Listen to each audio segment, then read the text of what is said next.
Hey, Service Nation, so excited to be with you today. We are going to talk about why you need a plan for your service company and what that might look like. So many of us start our service companies with nothing but energy and excitement and being fired up, which is fantastic. We love all those things, but we want to grow. We end up just desperate to grow. We are doing everything we know how to do, and it's not working. We feel like we're kind of running in mud or kind of stuck in the same spot, doing the Scooby Doo run, right? Where our feet are running real fast, but we're not getting anything done. And the problem is, we can waste years and years and years of frustration and time and money and self worth and just years of your life going nowhere, right? And it all is because we don't have a plan for our service company. We don't really know what the goal is, where we're going. Today, we want to figure out how to have a plan to go forward that is going to make sure that you get the results that you want, have more fun, more time, more freedom, all that sort of good stuff. As usual, what we need to do is kind of change our beliefs from where we're at, which is, I can just keep doing what I'm doing, but if I do it harder or work more or just do it for longer or take less, sleep less and work harder, I'll get different results. The reality is not only do you have to do different things, and this is where it gets tricky, and a lot of people want to tell you this because it's hard, you have to oftentimes become a different person, right? So, um, the first part of any system for having a successful service company is understanding we need to transform ourselves from a guy or a gal who's really good at providing the service that our company does: pool cleaning, HVAC, snow removal, pest control, landscaping, whatever service we provide. Oftentimes we start as someone that's really good at providing that service, and we need to transform ourselves and really transform our self identity from a guy or gal that's really good at that service to a guy or gal that is a business owner. We have to transform into a successful business owner, ideally that doesn't perform that service anymore. A lot of us feel like, I don't need a plan. I kind of have a plan. Hope is my strategy, right? So many of us as entrepreneurs have this overly positive, it will all work out, or even if we're probably being honest with ourselves, it has to work out, right? I've got to make this work. And we don't make a real plan. Hope is our plan. And I guess it can work out, but holy crap, is it a lot more stress and frustration than we typically want. And it's just gonna slow our growth. So the good news is a bad plan, a poor plan, version 1.0 of a plan is far, far, far better than no plan. Even if the plan sucks, right? Even if you're going the wrong direction, if you're actually in motion following something the wrong way, you can kind of identify, like, hey, this isn't working, and turn in a different direction. But with no plan, you have, if there's no map, right, you don't even know where you're going. So a bad plan is better than no plan. And a lot of us get stuck with, it's too overwhelming, and we think we've got to make everything perfect right off the bat, and so we do nothing. The reality is, you don't, right? Or I've got to have everything perfect, every I dot and every T crossed. I've got Jared, our Facebook guy at an event, said I have to turn over every stone in my mind. The reality is, a bad plan is better than no plan, right? So we make lots of excuses, kind of on both ends of the spectrum. One being, I kind of have a plan. I thought it's all up here, right? If it's all up here, almost always means I don't understand. I don't have anything that I could commit to paper. And good to see you, Cecilia. Glad to have you. We got the big oh yes from Cecilia. And I don't know. All of a sudden, my when I put the little comments up here for those of you that are joining us live, it's little, and I don't know how to make it little. Wait, hold on. I think I might be able to fix it right here, live with you guys. Ready? Sorry for you, Instagram. Look at that. We made it bigger. Ha ha. Wait, watch this. And Jessica, we'll put her up. There we go. All right, we fixed the comments. For those of you on Instagram, don't know how to do it, but on Facebook Live, we got little comments here that are just delightful from the folks. All right, so the two kind of extremes that we take is, one, I don't need a plan, or I've got a plan, it's all in my mind, which means I don't have a plan, and my strategy is hope. The inoculation to that bullcrap thinking is, a bad plan, some plan, a crappy plan, version 1.0 of a plan is better than nothing. The flip side is, oh no, I've got a plan. It's just got to be perfect. I can't tell the world. I can't kind of have it out there until it's perfect and everything's on the right page. It's got to be, every detail's got to be done. To that, I say a bad plan is still better than no plan, right? So let's just give yourself permission to go, I need a plan. It's okay if version 1.0 is going to suck. I've got to get something done. For those of you that get overwhelmed, let's break it down. And this isn't just for service business, believe it or not. This is every business. Every single business out there really just has three parts to it. And once you kind of put it in this bucket, you're like, okay, that's not too hard. I can deal with that. One, you've got to sell the thing that you do, right? For the service business, it's typically a service, right? So you've got to sell that service. Two, you've got to provide that service or product, or, for like HV or something, you might have like there might be there might be products mixed into your service, but you've got to sell the thing that you do. You've got to provide that service, and then you've got to count the money. That's literally it. And you need a system for each piece. So it's just those three systems. The problem is we kind of get this belief of, as an owner, I'll figure this out. I can handle all this myself. I'll just keep the plate spinning. The problem is I've coached people for years now. And what happens is you kind of get one rock up the hill. So let's say right when we start, we go, holy crap, I need customers. We don't have a system or a plan. We just need customers. So we put all of our efforts into customers or getting customers. The problem is we will get one rock up that hill in terms of like, I'm just pushing up. I start getting customers. And then what happens when you start getting customers? Holy crap, someone needs to provide the service that we do for this thing. And then we kind of like, oh my gosh, I either need to do it myself, which takes time and effort and focus, or I need to go get some employees, which takes time and effort and focus. So that rock that we've been pushing up the hill, we leave, it rolls down the hill. We go to the bottom of the hill to find our employee or getting the service done rock, and we start pushing that up the hill. The problem is we finally start getting employees and get systems in there. And guess what? Now there's no more customers coming down because we left that rock. It rolled back down the hill. So we go back, and I've seen people just go back and forth between, holy crap, I need customers, and they do everything to get customers, and they get customers, and like, oh, good Lord, I need to get some employees. And they just go back and forth, and they spin and spin and spin. And every time they think they're just a little bit out, they're like, oh my gosh, we don't have enough money, or we got cash problems or whatever, because they never look at the accounting thing.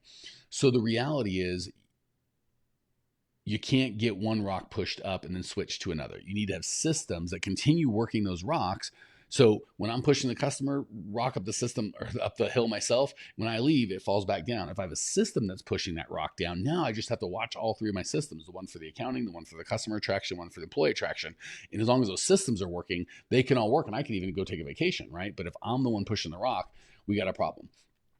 And when it comes to the accounting thing, a lot of you guys and gals, if we're honest with ourselves, are like, I don't want to look at my books, right? I'm afraid of what I'm going to see, and I put my head under the sand. I just hope it's the best, or we do checkbook accounting, right? Whatever I got in the checking account, that says if I'm profitable or not, which unfortunately can work for months or sometimes even years. But then when you find out the bad thing, it goes bad. So you want to make sure that your plan isn't, I'm going to ignore my books and hope for the best. Because guess what? No one's raising their hand going, that's my plan. That's absolutely it. The plan is you've got to have data, right? So if there is no plan, your plan is to ignore everything and just hope it gets better, which it's not going to do. You can't run a company without data. You don't know if you're growing, if you're shrinking, if you're making money, losing money, on the verge of going out of business if we are just kind of doing checkbook accounting. So we've got to make sure that we have a plan for the client attraction, the accounting, and the employee attraction. The good news is that's it. Once you've got those three kind of plates spinning, that's it. It doesn't get much more complex than that. So give yourself permission to make a plan for those three pieces of your business that may not be as detailed as you wanted, but at least it's version 1.0. And a lot of us, when it comes to any sort of on the business stuff that we're doing right now, which is what we're talking about, right? Working on your business. You guys are probably, and gals oftentimes are familiar with in the business, hiring, firing, payroll, humping supplies, selling crap to people, dealing with upset employees or customers. That's all in the business type stuff. Creating a plan for your business, where you want it to go, and a plan to get there, that's on your business type stuff. And it's easy that's not going to catch fire and be like, raise its hand and go, hey, you need this, pay attention to me, right? Like the pissed off customer, or I can't make payroll. All those things that are in your business tend to catch fire and get your attention. You need to do them right now.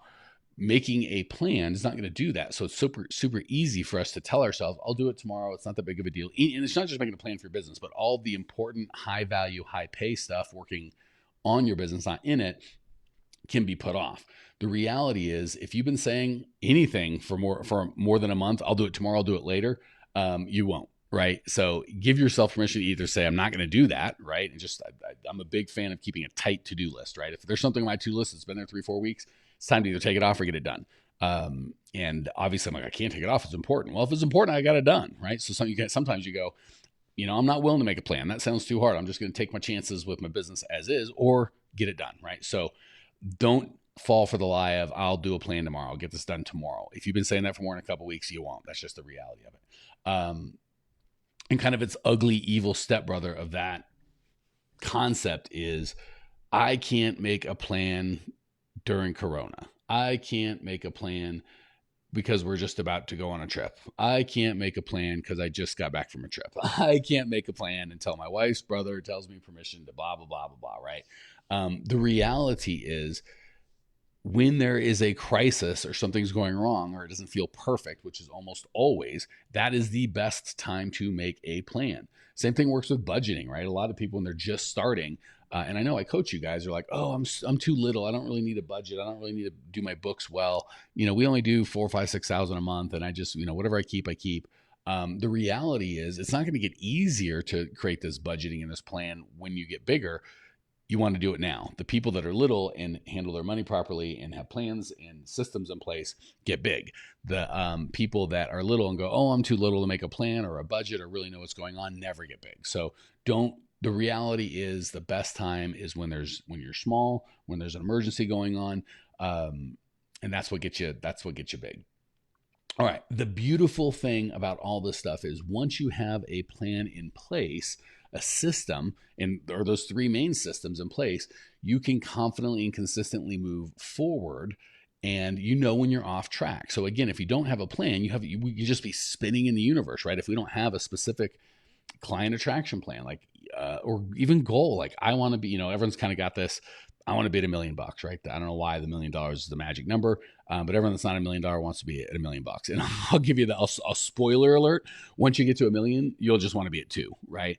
The problem is most people don't have a plan. You can look up the Harvard study they did, but they took a bunch of Harvard graduates, I think in the 60s or 70s, and did like a 30-year or 40-year study on them. And they found that the guys and gals that just had a goal in life, outperformed. There's like 7% of them that had an actual goal, outperformed like the other 93% combined. And then the folks, the small percentage of those that had that goal written down, they outperformed just the people that had a stated goal, right? So the reality is once you have, and a goal is easy, right? The goal. So say your goal is $1 million, write that bad boy down. Now we just got to make a plan. And for those of you that are like, oh, it's got to be perfect, or I don't have time, or blah, blah, blah, blah. Let's look at how easy that can be. All you have to do is break that down a little bit. So let's just say you're ideally for a service business, we want to make sure that you are recurring, right? That's a big thing. If you write this stuff down, you're in a service business, you want recurring clients. So if you're an AC client, AC company where it's like, hey, my people only need something every 10 or 20 years. Ideally, you want to be in there with home warranties or maintenance programs, or find something recurring, put up their daggum Christmas lights or something where you can find a recurring way to be in there. So just to make the numbers easy, if you want $1 million business, that's $83,000 a year or a month. If your average recurring service is, I don't know, $200-$300, I should have my calculator. That's like 200-300 clients, right? And if you have 30, you need a plan to go, okay, how many, say I want to do this in the next 2 years. Okay, divide the number of clients you need. Make sure you don't forget about the people that you lose by how many clients you want to have, right? So you kind of get to, all right, to have $1 million business, I'm kind of going fast over the numbers, but I want you to go through this process. This is how easy a plan is, right? Well, I want to be at $1 million business. Divide that by 12, that's $83,333 a month. That's how much I need per month, right? Okay, well, let's just say an average client is $830. Well, now I need 100 clients and I'm $1 million business, right? See how easy that is? And you count how many clients you got. Well, I got 10 now. Okay, 90 to go, right? And maybe you just say, hey, it's going to take me 2 years to get that 90, so I'm going to make it 100 because I'll lose 10 by then, right? Then you just break it down. Okay, if I need 10 new clients per month, how many bids do I need to get those, maybe you need to give 20 bids to get 10 clients. And then how many leads do you need to get to give those bids, right? That's a plan. It's a simple plan. And then you can kind of break it down. So the reality is once you've got a plan in place, you can confidently move forward. And if you're off track, and if you're not off track and you're doing a good job, either way, it's going to remove a massive amount of frustration. It will give you confidence, and it'll really give you the opportunity to love your business again, right? We're too busy stuck in the forest cutting trees. We can't kind of see what we've actually accomplished. It can be really, really frustrating. So having a plan is going to allow you to have less frustration, know when you're on track, know when you're off track, and confidently move forward and start loving your business again. So if I know we kind of stayed big picture, but I didn't want to get super detailed and make it super hard. That's what we teach folks every day, all day, is how to grow their cleaning company, get their service company, and get the freedom of time and money that they need. If you are digging that and you're like, hey, I want more help, go to growmycleaningcompany.com or we also have, we started with Grow My Cleaning Company. We just served owners of cleaning companies. We are now considering serving owners of service companies. As of now, we're just doing this for free. Don't even have anything for sale. Just want to see if it's a market we want to serve. So go to growmyservicecompany.com for lots of free resources. If you want to just direct message me on Instagram, I'll get you a free copy of my book. But just growmyservicecompany.com will give you all the cool stuff that you need to grow, to make a plan. The big trick is have a plan. Don't stress out about it being perfect. Don't put it off till tomorrow. I'd rather you have a crap plan right now that you're trying to follow than a perfect plan 2 weeks from now, right? So if you'd like our help, go to growmyservicecompany.com. If you do happen to open a cleaning company and want help there, go to growmycleaningcompany.com. We are here to help you. We've got books, we've got podcasts, we've got a live event coming up, all sorts of cool stuff. Check out the resources. Can't wait to help see y'all grow. See ya.